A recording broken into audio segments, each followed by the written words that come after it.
안녕하세요. 오늘도 사연살롱을 찾아주셔서 감사합니다.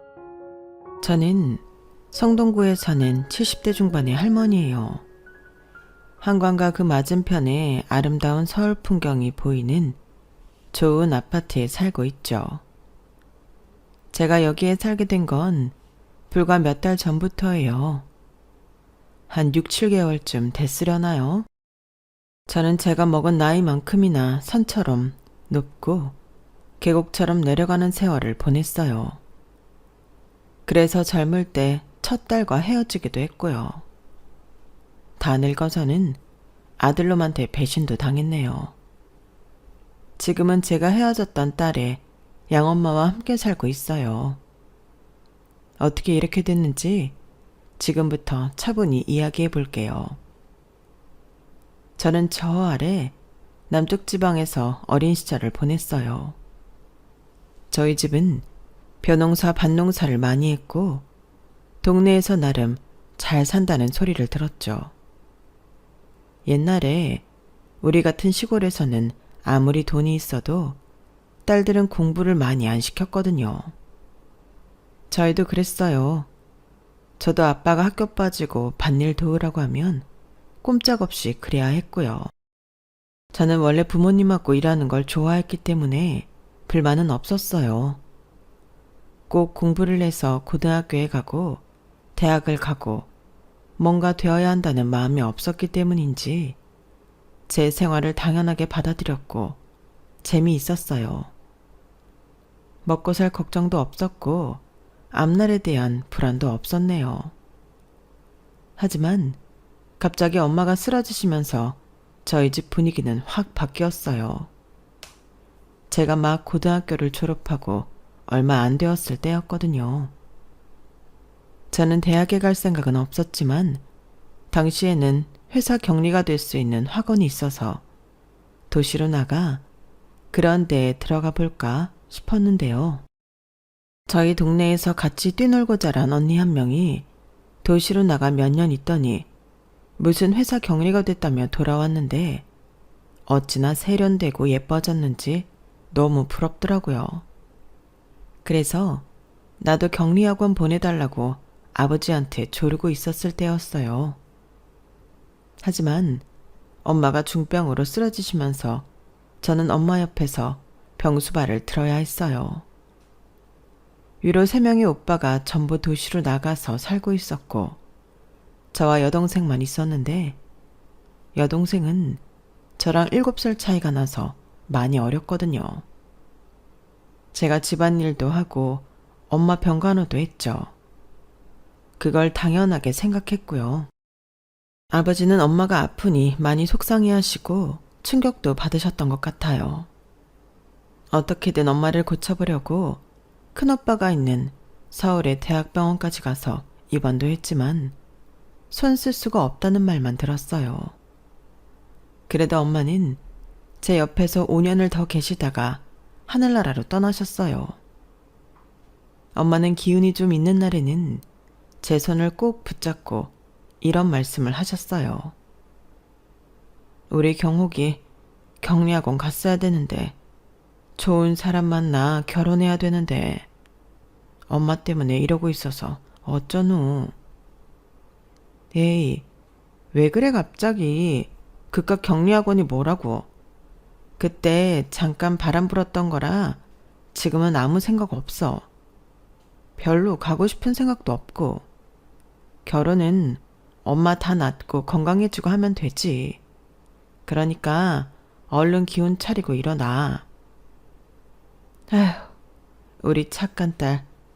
우리 경옥이 없었으면 엄마 어쩔 뻔했을꼬.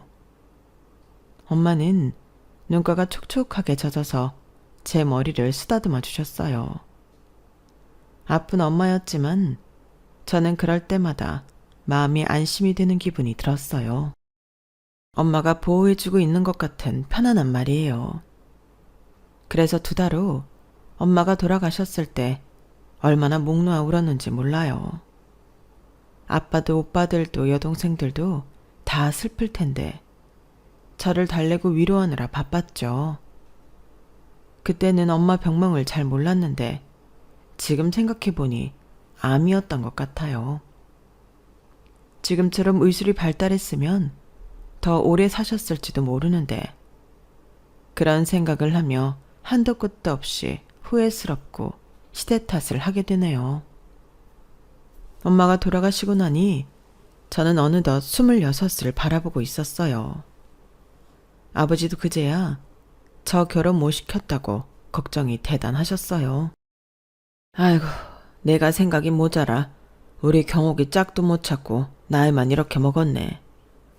내 진작에 마누라 말 듣고 경옥이 짝 물색할 걸. 미안하다 경옥아. 아버지가 눈앞의 것만 생각하느라 시간 가는 줄 몰랐다. 뭘요? 저도 결혼 생각 없었어요. 집신도 짝이 있다고 때 되면 다 하지 않겠어요? 야, 그런 말 마라. 네가 왜 집신이냐?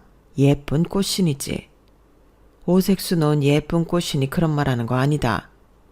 아무튼 지금이라도 애비가 선자리 알아보마. 그때 제 나이는 꽉 찼다고 시집 안 가냐는 독촉을 많이 들었어요. 30쯤 결혼하는 여자들도 있었지만 그렇게 많지 않았고 대부분 20 초반이나 25살까지는 다 결혼하는 분위기였거든요. 하지만 저는 개의치 않았어요. 그러다가 둘째 오빠가 어떻게 연결해서 한 사람을 만나게 됐어요. 실은 저도 안면이 있는 사람이었는데 그게 엄마가 다니던 읍내에 있는 병원 접수대에서 일하는 남자였어요. 저한테 상냥하게 잘해줘서 인상이 남았는데 나중에 알고 보니 남자 쪽에서 저를 소개해달라고 했다더라고요. 그게 둘째 오빠 귀에 들어갔고 다시 아버지한테 연락이 온 거였죠. 나이는 저보다 3살 위였고 친절하고 좋은 사람처럼 보였어요. 넉넉한 집안은 아니었지만 양쪽 집안이 다 두 사람 얼른 결혼시켜야 한다는 생각에 어떻게 얼렁뚱땅 결혼을 하게 됐어요. 남편은 병원에서 볼 때에도 결혼할 때에도 좋은 사람이었어서 저는 그걸로 만족했네요. 하지만 친정아버지가 돌아가신 후부터 변하기 시작했어요. 병원 원무과로 승진해 일하는 걸로 만족하던 사람이 무슨 개발 사업을 한다며 돈 타령을 했는데요. 그게 제가 친정에서 받은 유산을 내놓으라는 소리였어요. 결혼하고 1년이 좀 지났을 때였어요. 당시만 해도 지금보다 더 문서 조작이 쉽고 도장 같은 거 진위를 가리는 게 어려운 때였고 남편은 제 주민증과 땅 문서를 들고 나가서 지 멋대로 서류를 조작해 공동 명의인 양 꾸며서 제 도장과 남편 도장을 찍어서 팔아먹었어요. 화가 나서 뭐라고 해도 귓등으로 듣는 척도 안 했어요. 당시 제가 임신 한 7개월쯤이었는데 한마디로 아이까지 가진 여자는 자기가 무슨 일을 해도 아무것도 못할 거라는 자신감이 있었던 거죠. 그런 시대이기도 했고요. 남편은 사업 핑계로 사람들을 만나 술자리를 갖고 집에 늦게 들어오기 일쑤였어요. 당연히 임산부인 저에 대한 배려는 없었고요. 돈 쓰는 걸 직접 본 적은 없지만 하고 다니는 모양새만 봐도 돈을 물 쓰듯이 펑펑 쓴다는 걸 알겠더라고요. 남편이 그렇게 제가 친정에서 받은 유산을 꽤나 많이 써버렸고 저는 딸아이를 낳고 몸조리를 할 때였는데 아무래도 안 되겠다는 생각이 들더군요. 저는 결혼할 때 친정에서 마련해준 폐물들을 몰래 감춰놨어요. 살림하며 한 푼 두 푼 돈을 모아뒀던 통장도요. 그건 말 그대로 비상금이었기 때문에 남편이 더 이상 벌어오는 돈이 없으면 그걸 써야 했죠. 하지만 남편은 집안 사정은 아랑곳 없이 몸조리하는 저에게 돈을 내놓으라고 행패를 부렸어요. 돈이 없다고 하니 아주 당연하다는 듯 폐물을 달라고 하더군요. 그건 못 줘. 당신이 지금까지 친정에서 받은 유산 날린 게 얼마인데 내 폐물까지 내놓으라는 거야? 절대 안 돼. 나랑 내 새끼 먹고 살아야지. 야, 너 지금 하늘 같은 남편한테 그게 할 소리냐? 이게 진짜 보자보자 하니까. 남편의 행패는 날이 갈수록 심해졌지만 저는 꿋꿋하게 버텼어요. 그러다 한 번은 저희 친정 농사일을 해주시던 동네 아주머니들이 저를 보러 왔다가 남편이 돈을 내놓으라며 세간살이를 바닥에 내팽개치는 걸 보고 경악을 금치 못했어요. 저희 집안은 동네에서 평이 좋았고 다들 사이좋게 지냈기 때문에 아주머니들은 남편 보고 한마디씩 다 했죠. 어떻게 아이 막 낳은 부인한테 그럴 수 있냐고요. 세상에, 경옥이 엄마가 저 세상에서 까무러치겠어. 이게 웬일이야? 아니, 아무리 막대 먹었어도 이런 법이 어딨어? 그러게, 저 집안 소문 안 좋다는 말 들었을 때 이 결혼 말렸어야 했는데 우리가 아주 도시락 싸가지고 다니면서 뜯어 말렸어야 했어. 남편 집안은 다른 지역이었는데 알고 보니 그 동네에서 그닥 평이 좋지 않았나 봐요. 그걸 뒤늦게 한 동네 사람들이 저희 결혼을 말려보려고 했지만 나이 찬 저를 시집 보내려고 애쓰고 있는 아버지와 오빠들을 보니 적극적으로 말릴 수가 없었대요. 아버지도 돌아가시기 전에는 그 사실을 알고 좀 후회를 하셨다는데 저한테는 내색을 안 해서 몰랐고요. 둘째 오빠도 이런 사실은 전혀 몰랐다고 했어요. 아무튼 이런 일이 있으면서 병원에서도 동네에서도 남편을 비난하는 사람들이 늘자 남편은 눈치를 보더라고요. 저한테 좀 잘해주기도 했고요. 그제야 딸아이 이름도 지었어요. 남편 집에는 딸아이 돌림자가 없다고 해서 저는 친정 조카 아이들과 같은 돌림자인 해를 따서 해수라고 이름을 지었어요. 그 이름을 남편이 동사무소 가서 신고해줬고요. 그때만 해도 이제는 남편이 전처럼 다시 성실하게 살 거라고 착각했어요. 아이가 밤새 열이 끓고 아프기 전까지는요. 남편은 그때 병원을 관두고 다른 일을 알아본다며 집에서 놀고 있는 중이었지만 그래도 병원에 연줄이 있을 때인데도 자기는 병원에 갈 수 없다고 하더라고요. 성공할 거라고 큰 소리치고 그만뒀는데 이런 모습 보일 수 없다나요? 그러면서 전화만 해주겠다고 했고 저는 날이 밝자마자 애를 들쳐업고 택시를 잡아타고 병원 응급실로 갔어요. 의사는 딸아이가 아기들이 걸리는 폐렴 증세라며 긴급처치에 들어갔어요. 입원실에서 조그만 아이가 링거를 맞으며 쌕쌕거리는 게 어찌나 마음이 아프던지 저는 계속 눈물바다였죠. 아이는 그날 하루 꼬박 고비였고 저는 아이 옆을 지키느라 집이랑 남편은 안중에도 없었어요.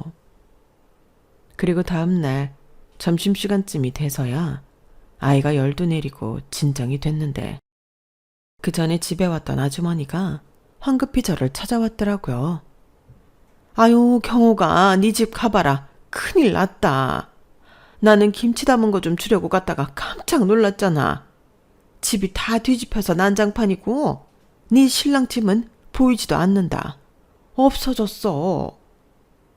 아주머니는 김치를 주려고 왔다가 집이 난리 난 걸 보고 저를 찾았고 이웃한테서 아이가 아파 여기 병원에 왔다는 말을 들었다고 했어요. 저는 아주머니한테 아이 좀 봐달라고 부탁하고 황급히 집에 왔죠.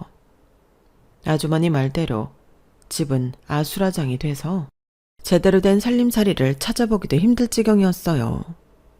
그릇이니 컵이니 다 박살내놓고 제 화장대 거울까지 깨져 있더라고요. 남편은 제가 꽁꽁 숨겨놓은 개인 금고에서 폐물을 전부 가지고 사라졌어요.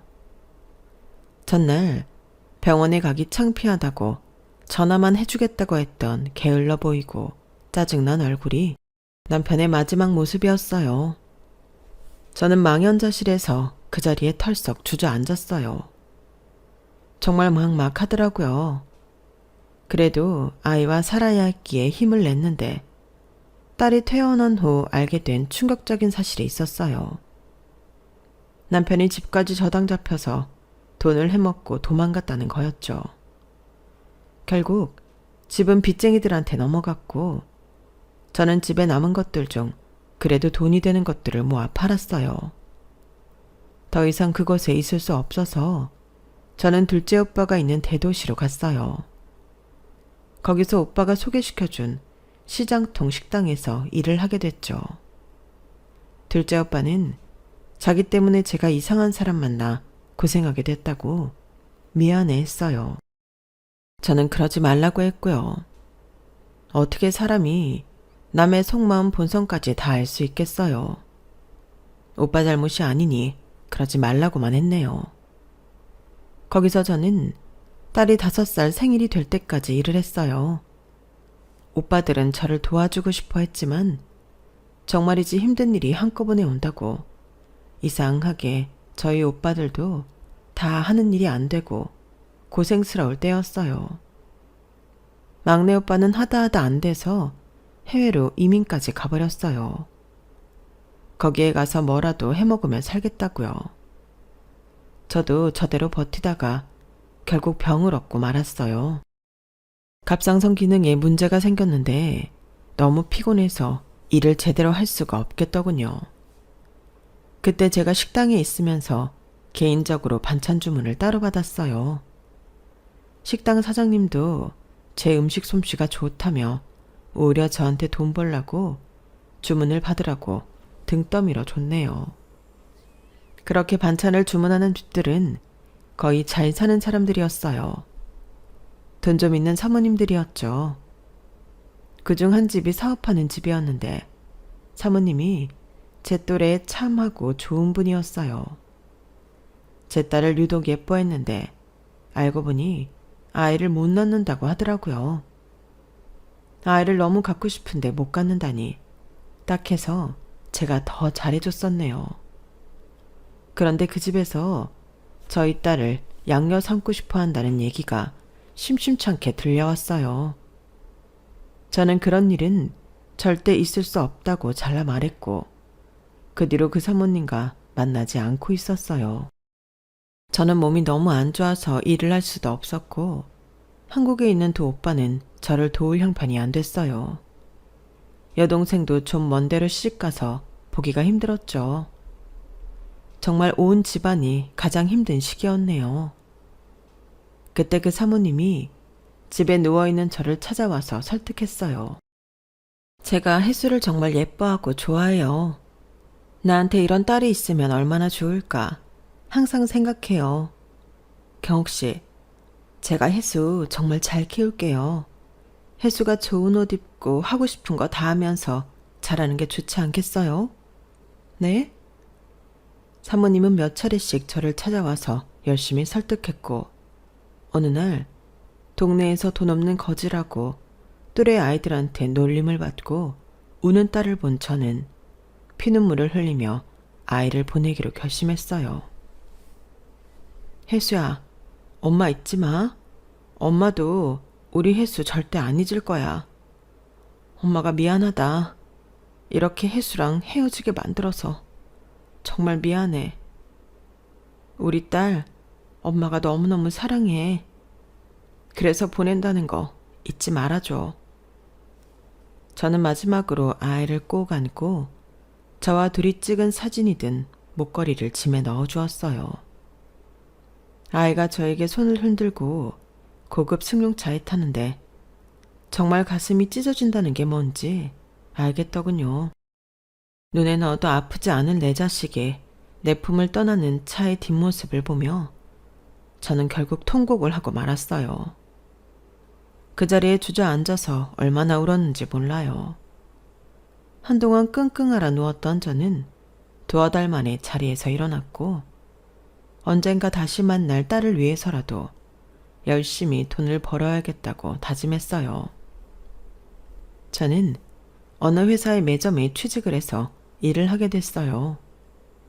규모는 크지 않았지만 직원도 꽤 되고 안정된 회사였죠. 거기서 저는 두 번째 남편을 만났어요.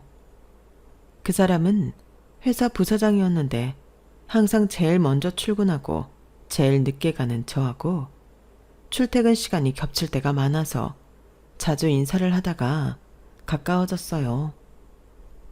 그 사람도 부인을 여의고 혼자 산 지 몇 년 됐다고 하더라고요.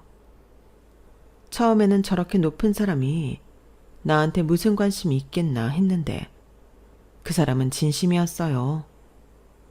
결국 둘이 서로의 처지를 이해하며 재혼을 하게 됐는데 당연히 남편 쪽에서는 저를 못마땅해 했죠. 하지만 남편이 설득하니 집안 어른들이 이랬다고 하네요.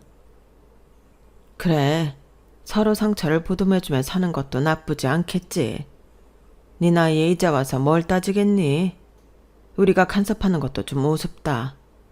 모쪼록 둘이 오붓하게 잘 살아라.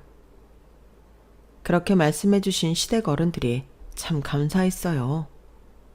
결혼하고도 저한테 별로 싫은 티도 안 냈고요. 남편도 제가 딸을 어쩔 수 없이 떼어 보내야 했던 걸 알고 있었기 때문에 딸부터 찾으라고 했어요. 저는 부랴부랴 전에 살던 곳으로 돌아가 그 사모님 댁을 찾았는데요. 그 사람들은 이미 거기를 떠나고 없었어요. 당연히 딸도 없었고요. 겨우 수소문을 해서 그 집 친척을 찾았는데 정말 놀라운 말을 하더라고요. 그 집 미국 갔어요, 이민이요. 여기 완전 뜬 거예요. 딸내미가 피아노를 되게 잘 쳤거든요. 그래서 그 딸 제대로 가르치겠다고 여기 생활 다 정리하고 떠난 지 좀 됐는데 내가 혹시라도 연락받게 되면 전달해 줄게요. 너무 황망해서 무슨 정신으로 집에 돌아왔는지 기억이 안 나요. 집에 간 저는 남편을 보자마자 붙잡고 어린애처럼 엉엉 통곡했어요. 사정을 알게 된 남편도 너무 안타까워하면서도 저를 위로했죠. 그래도 혜수가 더 좋은 환경에 공부하러 간 거잖아. 잘 되려고 간 거니까 너무 마음 아파하지 마. 우리 잘 살고 있으면 언제든 혜수 만날 수 있잖아. 그 친척분이 연락 오면 전해준댔잖아. 우리 희망을 갖고 살자고.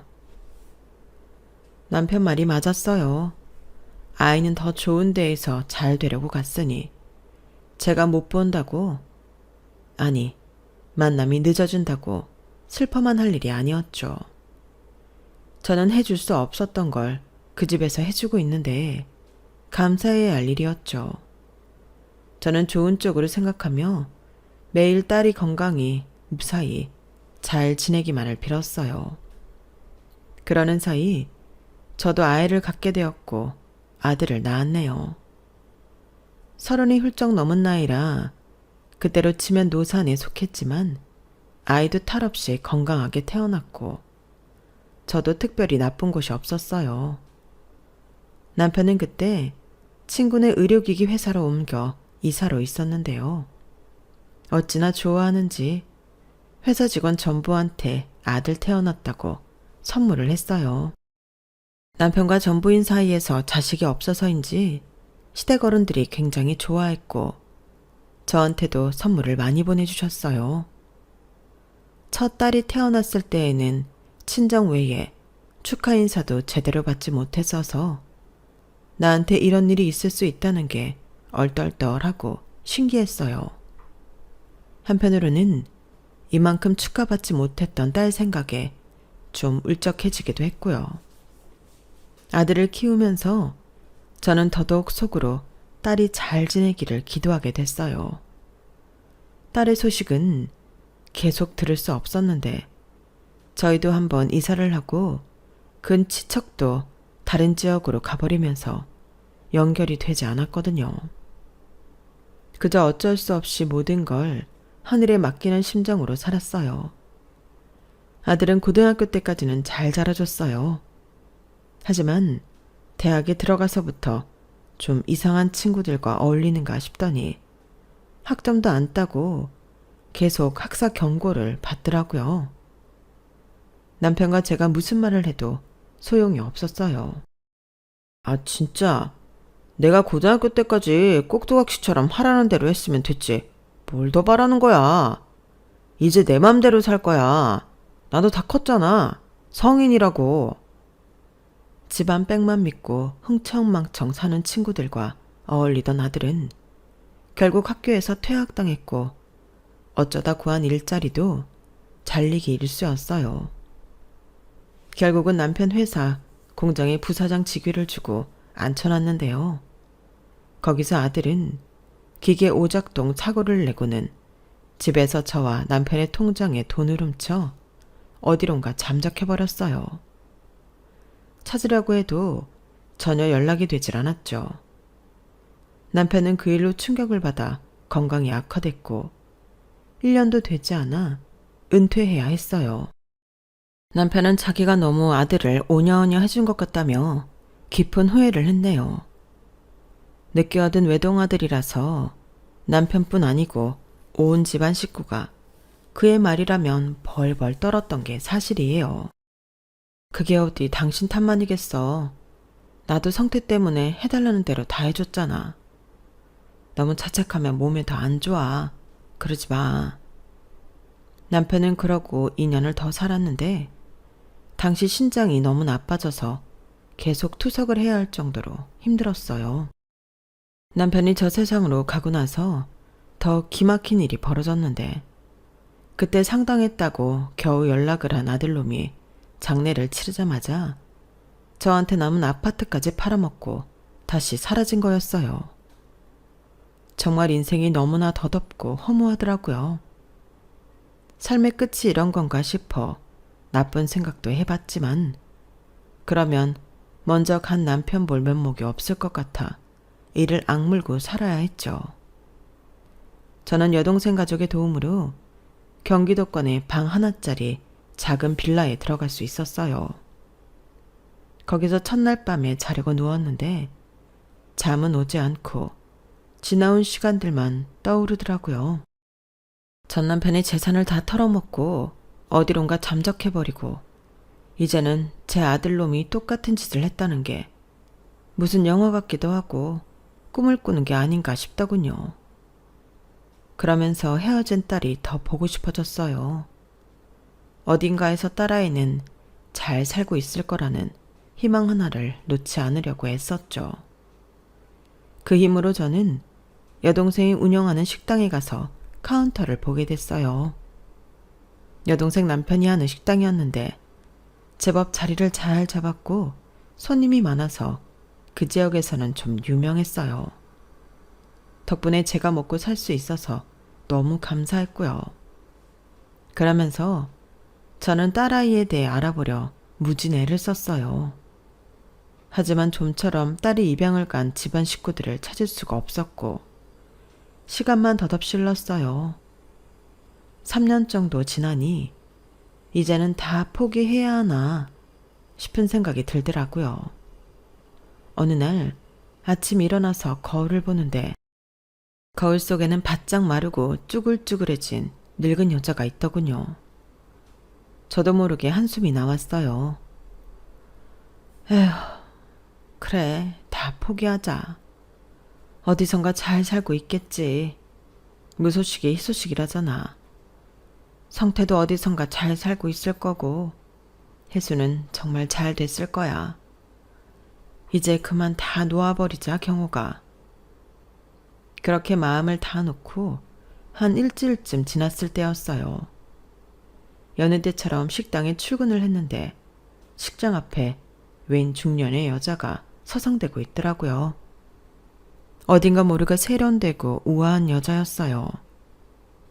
아직 오픈 전인 식당을 자꾸 기웃거리길래 시작하기를 기다리나 싶어 다가갔죠. 아직 식당이 열려면 2시간은 있어야 돼요. 식사하려고요.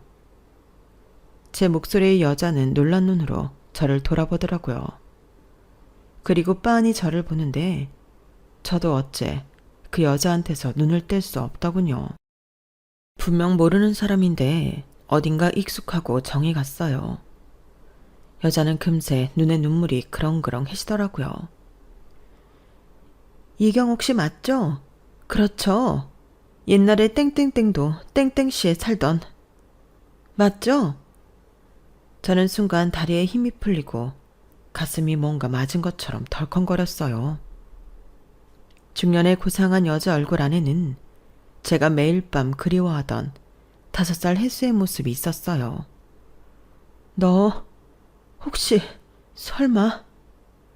제가 말을 잇지 못하고 있자 여자는 가방에서 목걸이 하나를 꺼냈어요.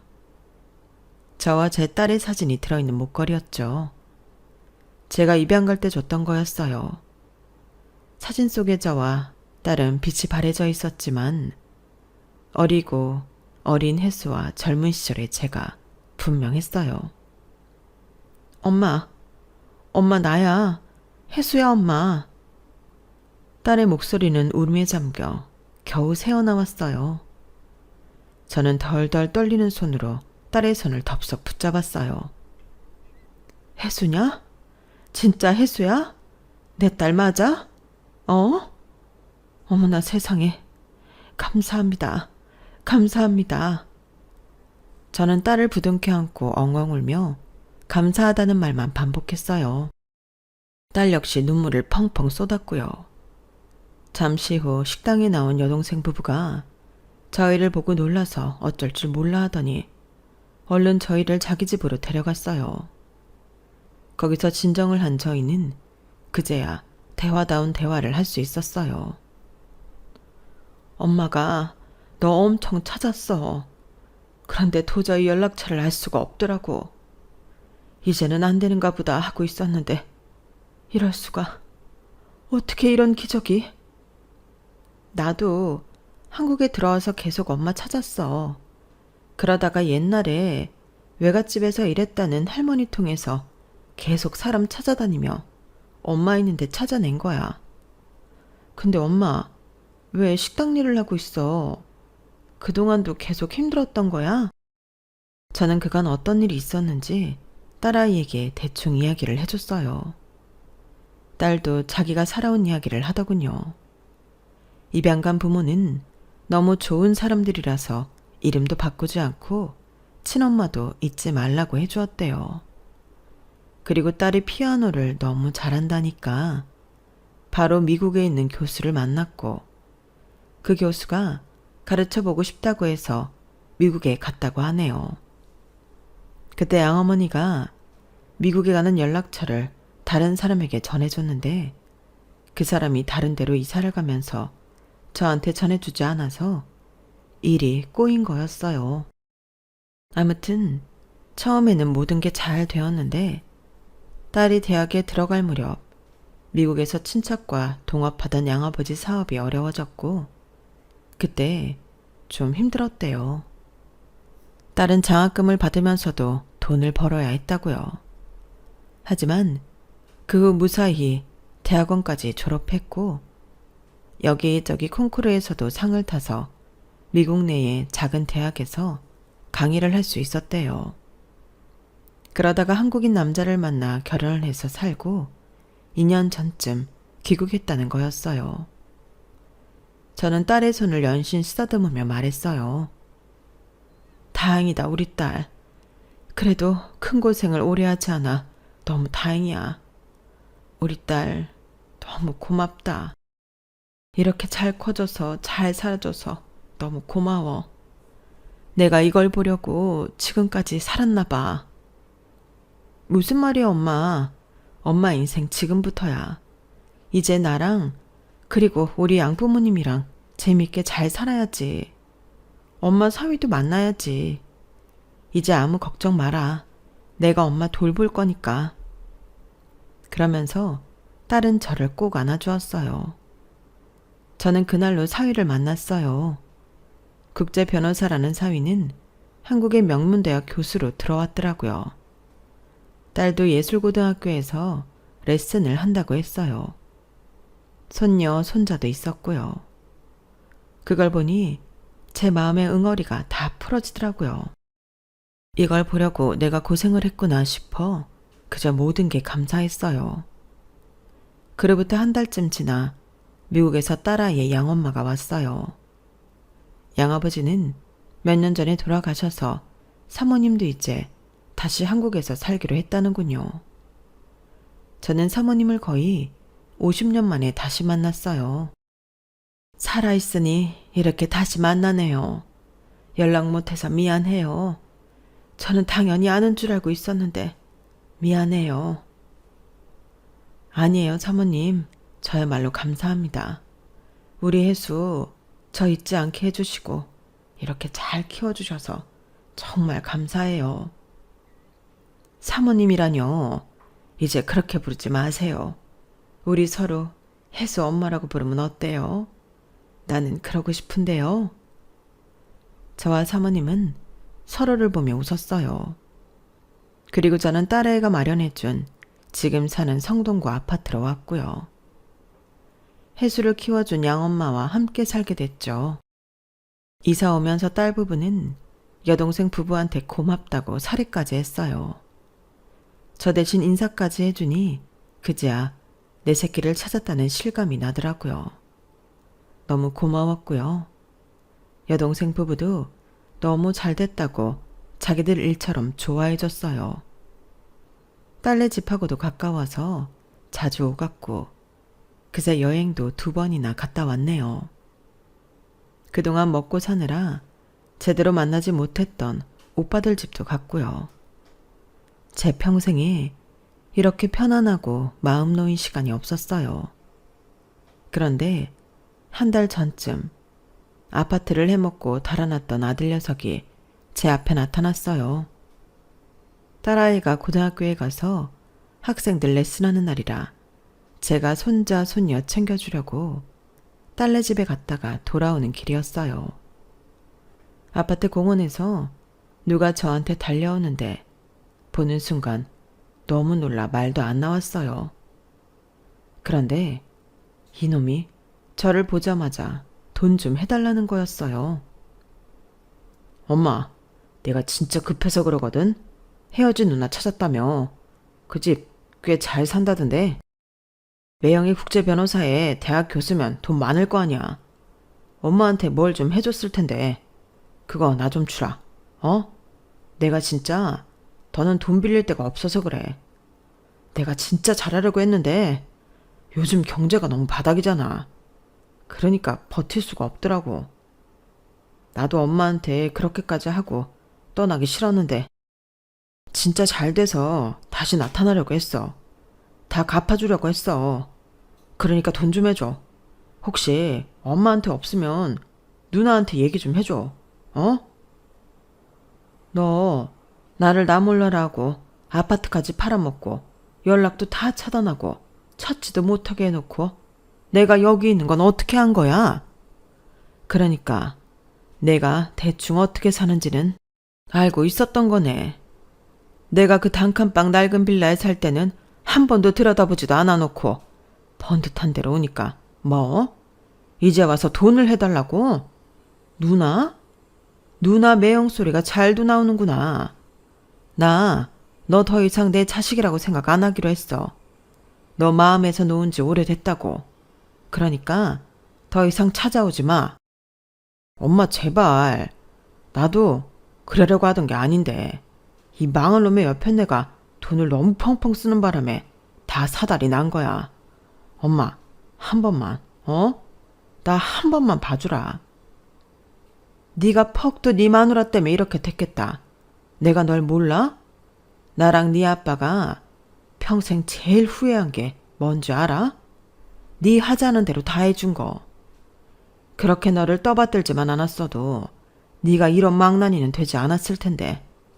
아빠 너 때문에 돌아가신 거야. 너 때문에 자기가 잘못 키웠다고 후회하다가 병 생겼던 거라고.